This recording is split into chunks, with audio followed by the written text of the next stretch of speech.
Olá, seja muito bem-vindo ao nosso curso SPSEX Preparação. Você está no canal Física MLT e nós já vamos para a aula de número 65. Vamos começar?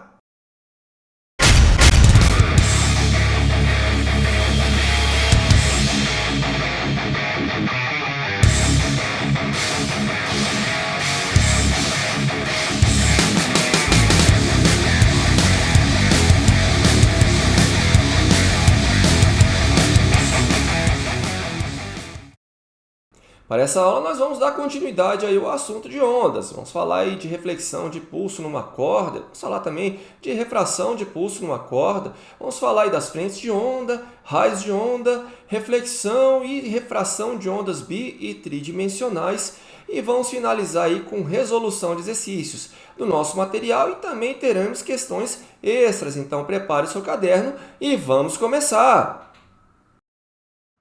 Então vamos lá, vamos dar andamento aí ao nosso assunto de ondas, falar aí da reflexão de pulsos. Vamos pegar aqui uma corda com uma extremidade fixa.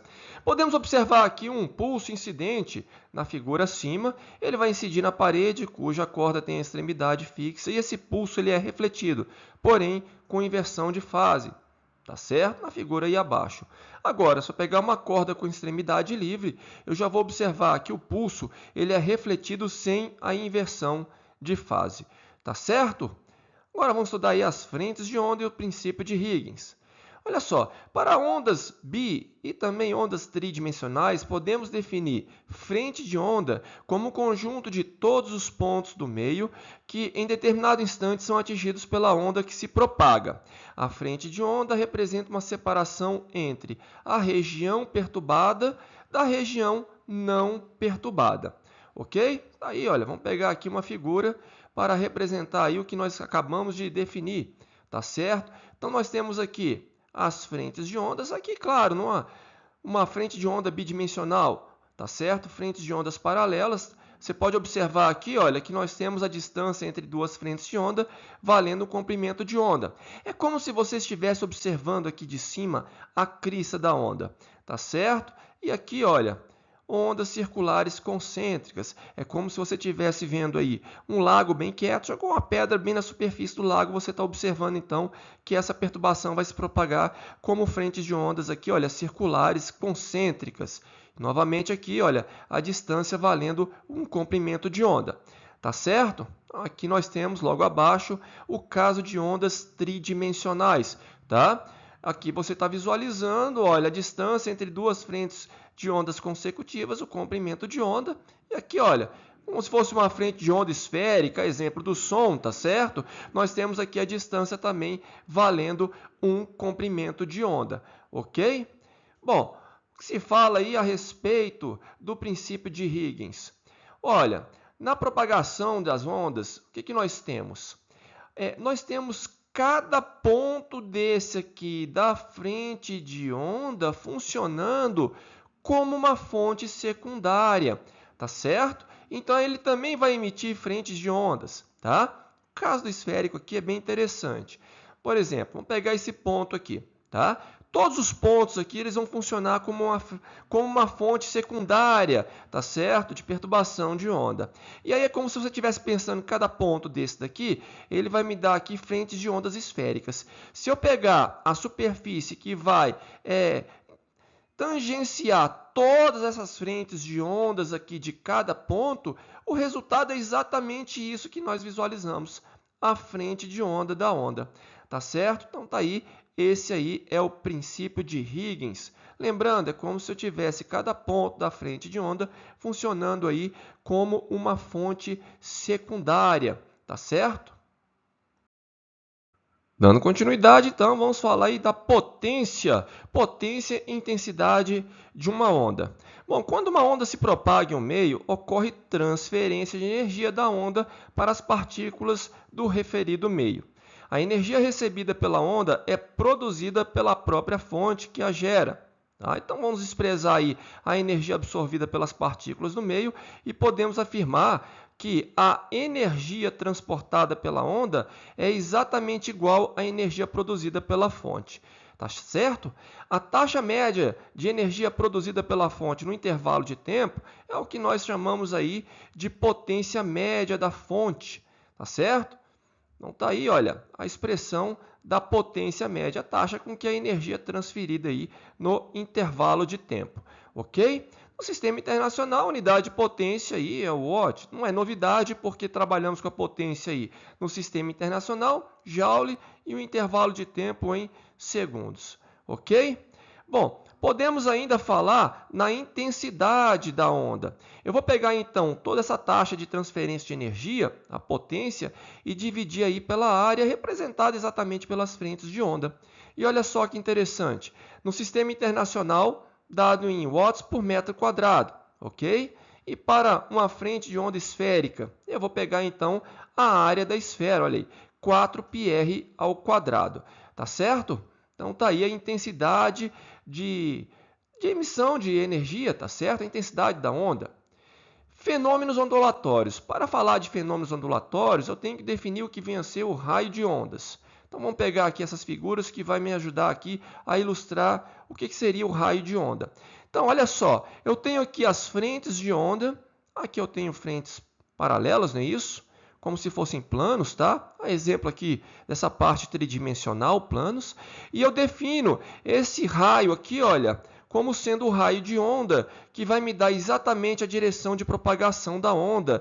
E esse raio de onda, ele é perpendicular às frentes de onda, que eu tenho, no caso, né, ondas, frente de ondas concêntricas, né, circulares concêntricas, e aqui é como se eu tivesse as frentes de ondas esféricas, então o raio de onda perpendicular e mostrando a direção de propagação da onda, tá certo? Muito interessante falar dos raios de onda porque eles vão nos auxiliar aqui a estudar a reflexão de ondas. Então, vamos pegar aqui uma figura que vai nos auxiliar o que nós queremos falar a respeito de reflexão. Bom, para ondas bi e também tridimensionais, nós podemos dizer o seguinte, que o raio incidente, aqui na figura representado pelo raio de onda AI, o raio refletido, aqui na figura representado aqui pelo raio IB, e a reta normal são coplanares, tá certo? E o que nós podemos afirmar é que o ângulo de incidência, esse ângulo I, vai ser igual ao ângulo de reflexão R, tá certo? Vale se destacar também que na reflexão a frequência, a velocidade e o comprimento de onda não variam, tá certo? Refração, então vamos lá. Passagem de um meio para o outro, isso aí vocês já estudaram em óptica, é bem similar ao que nós estudamos lá em óptica, tá certo? Para ondas bi e tridimensionais, temos as seguintes leis aí, olha só. O raio incidente, tá bem nítido aí, olha, passando do meio 1 para o meio 2, não é isso?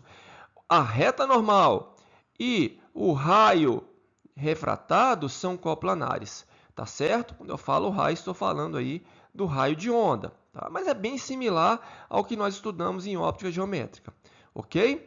E aqui vale a lei de Snell-Descartes, olha só, que o seno do ângulo de incidência dividido aí pelo seno do ângulo de refração é igual à razão entre o índice de refração absoluto no meio 2 pelo índice de refração absoluto do meio 1, tá certo? E isso vai me dar lambda1 sobre lambda2 igual a V1 sobre V2. Eu não vou perder muito tempo demonstrando isso. Basta você memorizar essa relação, porque ela vai ser bastante útil aqui no estudo da refração de ondas. Tá certo? Então tá aí, é bem similar ao que nós estudamos lá na parte de óptica geométrica. Ainda sobre refração, no que se diz respeito a ondas mecânicas, nós não falamos aí de índice de refração absoluto, mas pelo índice de refração relativo, tá certo? Dando aí a relação entre as velocidades de propagação. No caso aqui, do meio 2 com relação ao meio 1, tá? Então tá aí o índice de refração do meio 1 com relação ao meio 2 definido dessa forma, tá certo? Bom, pela lei de Snell-Descartes que nós estudamos anteriormente, nós podemos concluir o seguinte: se a velocidade de propagação aumenta, então o comprimento de onda também aumenta. Lembre-se da equação fundamental, não é isso? V igual a lambda vezes F, tá? Então aumentou a velocidade é porque aumentou o lambda. E se a velocidade de propagação diminui, claro, o comprimento de onda diminui também, ok? Vale lembrar que na refração não tem alteração na frequência e também na fase. Então, na refração, a frequência e a fase não variam, tá certo? Então vamos lá, vamos para os nossos exercícios. Pegue aí o nosso material, exercício da página 119, questão de número 15. Espero que você tenha feito aí uma leitura bem atenciosa do enunciado e observado também a figura. Então vamos lá. Olha, bem simples. Trata-se simplesmente de refração, de ondas unidimensionais, uma corda, tá certo? Então a resposta aí, letra B, ok? Lembre-se, quando você tem aí no caso da refração, nesse caso aí, como a onda está indo de um meio onde a densidade é maior para um meio onde a densidade linear é menor, você não vai ter inversão de fase, você vai ter reflexão da onda e, claro, refração. Vamos agora para um exercício extra.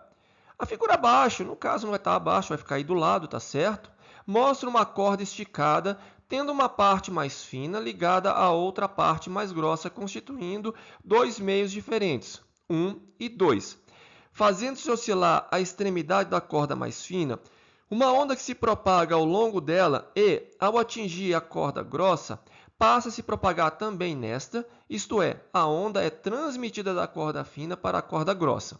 Supondo que na corda 1 a velocidade de propagação da onda vale 2 metros por segundo e que o comprimento de onda vale 40 centímetros, responda, letra A, qual a frequência com que um ponto qualquer da corda 1 está oscilando? Letra B, sendo V2 igual a 1 metro por segundo, a velocidade de propagação da onda na corda 2 determina a distância entre duas cristas consecutivas nessa corda. Está aí a figura que foi colocado ao lado aí, no caso do enunciado. Pause o vídeo, anote esse enunciado no seu caderno e tente resolver esse exercício. Bom, espero que você tenha pausado o vídeo, então vamos lá, vamos para a solução. Questão bem simples, tá? Uma questão aí de refração, mas nós não vamos nem entrar nessa questão do mérito do índice de refração. Então vamos lá. Resolver aí a letra A. Foi dada a velocidade e foi dado o comprimento de onda, da onda na corda 1, no meio 1, tá certo? Então para encontrar a frequência bem simples, tá? Então V1 igual a lambda 1 vezes F1. A velocidade 2 metros. O comprimento de onda está em centímetros. Cuidado, coloque em metros, 0,4 vezes F1, portanto, F1 valendo aí 5 Hz. Tá certo? Vamos para a letra B. Quer saber aí? Na verdade, ele quer o comprimento de onda dessa onda quando ela chegar aí no meio 2, tá certo? Na corda 2. Lembre-se que na refração não tem alteração de frequência. Então, a frequência 1 na onda 1, na corda 1, perdão, vai ser igual à frequência da onda na corda 2. Então, eu posso usar novamente a equação fundamental, V2 igual a lambda 2 vezes F2. Eu tenho V2 valendo 1 metro por segundo. Tenho F2 que também vale 5 Hz. Então, para encontrar o comprimento de onda da onda na corda 2, bem simples, 1/5, ou seja, 0,2 metros, 20 centímetros. Ok? Tá aí uma questão bem simples. Tudo bem, é uma questão de refração, mas nem foi necessário aí utilizar índice de refração. Somente o princípio da invariância da frequência. Ok? Então vamos lá para o nosso exercício extra, o último, prometo. Ita, uma luz monocromática de comprimento de onda lambda igual a 600 nanômetros, ou nanômetros se você quiser, tá? Propaga-se no ar, de índice de refração n igual a 1, e incide sobre a água, de índice de refração valendo 1,33. Considerando a velocidade da luz no ar como sendo 3 vezes 10 oitava metros por segundo, a luz propaga-se no interior da água, letra A, com sua frequência inalterada e seu comprimento de onda inalterado, porém com a velocidade de 2,25 vezes 10 oitava metros por segundo. Letra B, com um novo comprimento de onda, lambda' igual a 450 nanômetros, e uma nova frequência, F', valendo 3,75 vezes 10 elevado a 14 Hz, mas com a mesma velocidade, com a velocidade inalterada. Letra C, com o novo comprimento de onda lambda' igual a 450 nanômetros e uma nova velocidade v' igual a 2,25 vezes 10 à oitava metros por segundo, mas com frequência inalterada. Letra D, com uma nova frequência f' igual a 3,75 vezes 10 elevado a 14 Hz e uma nova velocidade v' igual a 2,25 vezes 10 à oitava metros por segundo, mas com um comprimento de onda inalterado. Letra E, com uma nova frequência f' igual a 3,75 vezes 10 a 14 Hz, um novo comprimento de onda lambda' igual a 450 nanômetros e uma nova velocidade v' igual a 2,25 vezes 10 à oitava metros por segundo. Pause o vídeo, anote esse enunciado no seu caderno e tente resolver esse exercício. Bom, espero que você tenha pausado o vídeo, então vamos lá, vamos para a solução. Olha só, a letra A até que afirma algo interessante, porque ele fala que a frequência fica inalterada, tá certo? Já a letra C também afirma que a frequência é inalterada. Então você poderia ficar de olho aí na letra A e na letra C, porque na letra B ele afirma que tem uma nova frequência. E você sabe que na refração não tem alteração de frequência, a frequência permanece a mesma, inalterada, tá certo? O que muda então é comprimento de onda e velocidade. Então a letra B já pode descartar, tá certo? A letra D também afirma que o comprimento de onda fica inalterado, você também já pode descartar. E a letra E alterou tudo, tem como, tá? Vai alterar a velocidade e comprimento de onda, mas a frequência não. Então vamos lá. Olha só, podemos até chamar aqui, olha, n' sobre n, como sendo a razão entre lambda sobre lambda', que é igual a v sobre v'. Alguma dificuldade nisso? Olha, é só você pensar quando trabalhamos com índice de refração da luz, tá certo? No caso aqui, o n' vai ser igual a c sobre v' e o n, c sobre v. Quando você fizer, então, fração de fração, o c você vai simplificar, então você vai encontrar exatamente essa relação aqui, olha, v sobre v'. E lembrando da equação fundamental da onda, que v é igual a lambda vezes f e a frequência não se altera, você vai ter uma relação também com essa parte aqui do comprimento de onda, e é direto, tá? Como eu tenho v sobre v', eu vou também ter lambda sobre lambda', tá certo? Então vamos lá. Bom, nós temos aqui o índice de refração dado, tá? E temos as velocidades. Então, olha, v sobre v', 3 vezes 10 à oitava sobre v', que é a velocidade aí, no caso, na água, é igual a n' sobre n, ou seja, 1,33 sobre 1, tá certo? Então, vou encontrar a nova velocidade valendo 2,25 vezes 10 à oitava metros por segundo, tá? Bom, poderíamos pensar na letra A, porém, ele afirma que o comprimento de onda está inalterado. Também não acontece isso. Altera sim, tá? Está aqui a relação que vai me dar exatamente a alteração no comprimento de onda. Então, utilizando aqui, olha, novamente, a mesma relação, só que agora para o comprimento de onda, eu vou encontrar aqui lambda' valendo aproximadamente 450 nanômetros, o que vai me dar como alternativa correta a letra C, tá certo? É uma questão bem simples essa questão do ITA. Também utilizamos o fato aí da frequência ficar inalterada na refração, tá certo? Só que agora utilizamos a relação entre aí os índices de refração, tá? Até o índice de refração relativo, tá certo? Bom, terminamos por aqui. É sempre interessante refazer essas questões aí sem visualizar a solução, como eu sempre falo. Se tiver dúvida, volte aqui nas aulas, tá certo? E por falar nas aulas, estão gostando aí das aulas? Então se inscreva no canal se não é inscrito. Não se esqueça de ativar o sininho. Compartilhe com os colegas aí, vai, ajude o canal a crescer. Dá o seu joinha. E eu te vejo aí na próxima aula. Até lá!